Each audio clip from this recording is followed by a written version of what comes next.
Hey, so if you want to move your calendar to a new account, back it up.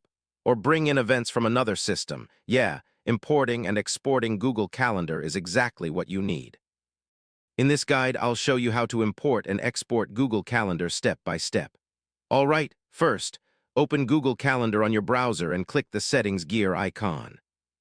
Now on the left side menu, click Import and Export.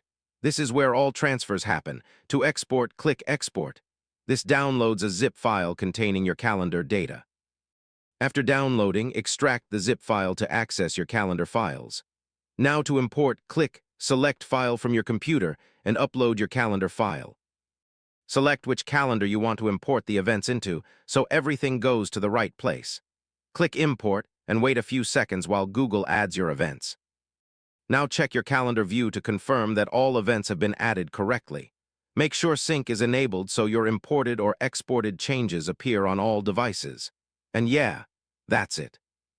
Once you know how to import and export, managing or moving your Google Calendar becomes super easy.